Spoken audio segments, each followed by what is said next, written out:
a Terra por onde mesmo? Pelo Equador. Agora imagine vocês que eu quero um satélite espião. Eu quero um satélite que possa fotografar a superfície da Terra. Faz sentido lançar o satélite geoestacionariamente? Não, é porque o satélite vai estar sempre com a câmera apontando para o mesmo local da superfície terrestre, não faz o menor sentido. Portanto, um satélite espião, o ideal é que ele tenha que tipo de órbita? Passando por onde? Pelos polos, né? Porque quando o planeta está girando e o satélite rodando, ele acaba com o passar das horas passando por todas as pontas da superfície terrestre, né? Certo? Só que não é a qualquer momento. Ou seja, tu vai ter que ter um momento específico para poder espionar uma certa região do planeta. Tu não vai poder fotografar a hora que tu quiser, a região que tu quiser. Porém, nós não temos um único satélite desse tipo, né? Nós temos dezenas de satélites atualmente orbitando a Terra em diferentes órbitas, para que em qualquer situação, se eu precisar de uma foto da superfície terrestre agora, de qualquer parte, vai ter algum satélite numa região favorável para a gente tirar essa foto. Mas o ideal às vezes é calcular quando que o satélite vai estar perpendicular àquela região do planeta Terra para poder fazer a fotografia. GPS é justamente isso. Eu tenho uma série de satélites orbitando a Terra, cada um numa certa posição, para quê? Lançando uma onda eletromagnética por um computador na Terra, pode ser do celular. E ao obter o tempo de resposta entre um satélite e outro, eu consigo calcular a distância entre aquele satélite e o celular, ou o computador que recebeu aquele sinal. Se eu faço isso com mais satélites, eu vou aumentando a precisão do cálculo da posição.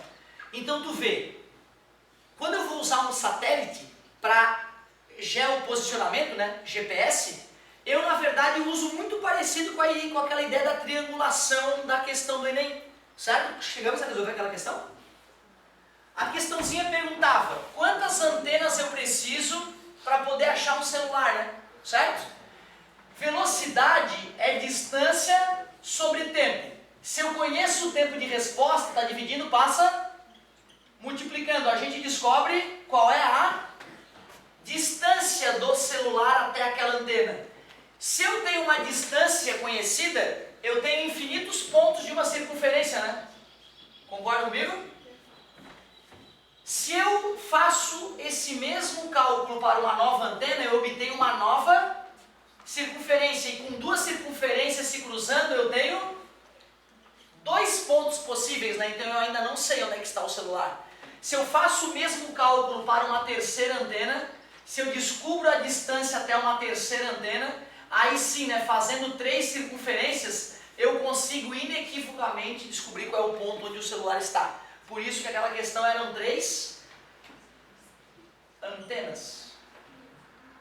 O professor, daria para pensar em geometria analítica nessa? Sim.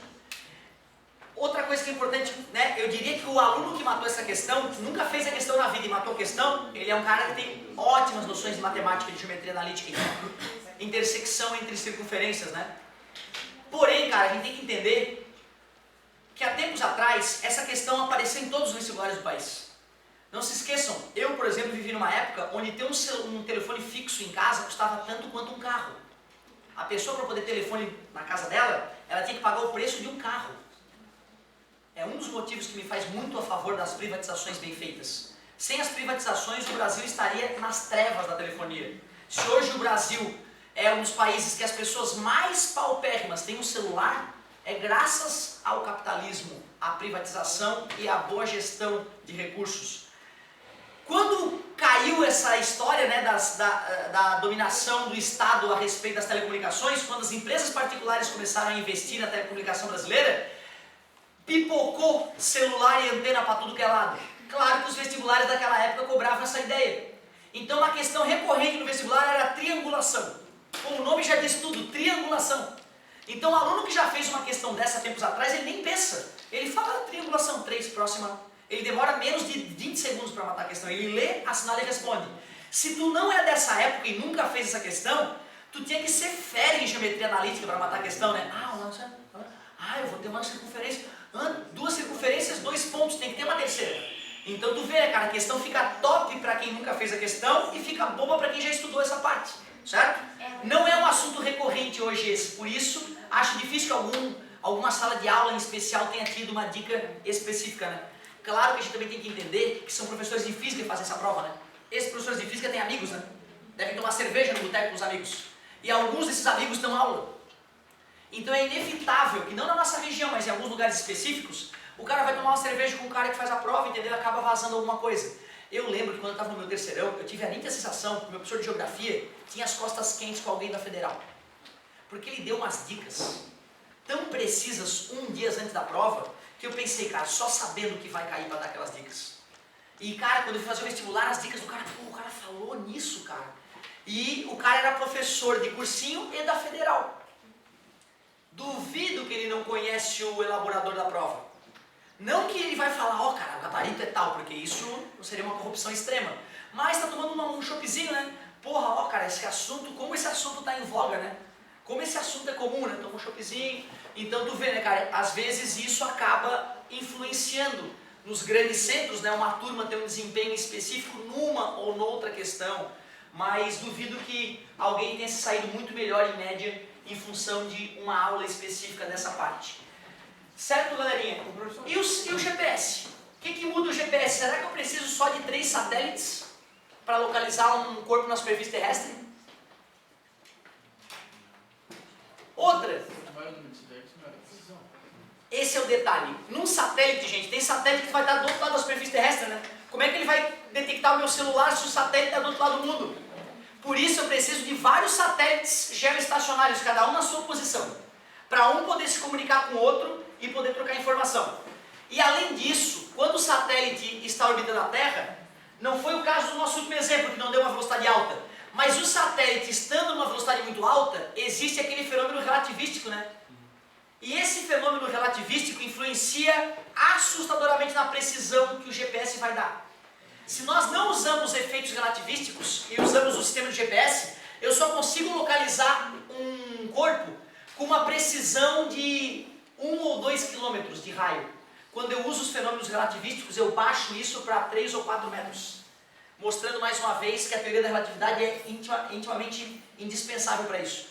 Portanto, quando tu fala do GPS, eu não posso deixar simplista com uma questão do Enem. Eu tenho que te confessar que vai depender do local onde tu está e de quantos satélites te enxergam. Na média são 12 satélites. Né? 12 satélites a gente usa para dar uma precisão boa. 12 satélites. Dependendo do tipo de GPS que tu usa, né, ele vai numerando os satélites que já foram colocados, né? 1, 2. Dependendo do aparelho, com 8 satélites ele já dá uma precisão boa. Vai depender também da capacidade de processamento do teu chip GPS, né? O assustador é saber que todo GPS vem de uma mesma empresa. Só existe uma empresa no mundo que fabrica chip GPS. Todos os celulares de vocês têm um chip fabricado por uma empresa específica, que é a empresa, né, norte-americana responsável pelo sistema GPS, certo? E é importante saber que o nosso chip GPS ele é limitado. Porque tu imagina um cara com ideias satânicas e um GPS na mão, né? Ele pode fazer coisas do Largo da Velha. Portanto, esse GPS é para uso comercial, vamos fazer ele meia boca para não dar muita precisão, que isso é perigoso. É o GPS bélico, aí ele vai dar precisão de centímetros, certo? Para a mesma quantidade de satélites, certo? Então tem mais esse aspecto ainda de segurança, né? De a gente não permitir que pessoas comuns tenham a capacidade de localizar com grande precisão um ponto na superfície terrestre. Mas tipo, a parte da interferência deles, é qualquer desses GPS pequeno de carro. Tipo, tu tá dentro de casa e ele não funciona direito. Sai na rua e funciona. Ele vai estar funcionando aqui, por exemplo, se eu testar aqui, o lado de cá vai ter parede, assim. Aqui não vai funcionar, mas porque o satélite está para aquele lado, assim, que está para esse? Exatamente, porque tem satélites naquela região, satélites lá, lá e lá. E por isso que eu preciso, pelo menos, ter uma parte do céu visível. Se eu encobrir muitos desses 12 ou 8 satélites que eu preciso, o meu GPS não vai ter precisão suficiente para calcular onde eu estou. E digo mais, a frequência do satélite e a frequência usada pelo teu GPS para que eles possam se comunicar vai interferir. Eu não sei se vocês já viram, comprei um carro caríssimo, quero proteger de roubo, vou instalar um GPS. Tem GPS desses que basta o ladrão levar o carro para uma região subterrânea, tu não acha mais teu carro.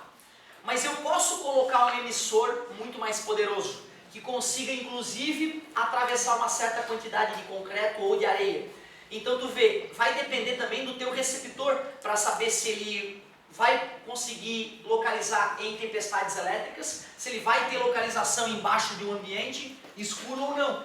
Mas uma coisa que diferencia o GPS de uso comercial e o GPS de uso bélico. Se eu estou numa guerra, eu não posso não conseguir bombardear porque está nublado, né? Eu não posso não conseguir bombardear porque eu não localizei o cara. Então eu vou usar um receptor de mais intensidade para poder fazer a comunicação entre satélite e aparelho, né, GPS. Tipo, esse dia pegaram quadrilha e era carro roubado, escondido no subterrâneo do prédio. Eles fazem isso justamente por isso. Pô, eu vou roubar um carro o quê? Caro. Esse carro caro vai ter, toda a seguradora hoje do mundo só vai fazer o seguro do teu carro caro se ele tiver localização por GPS.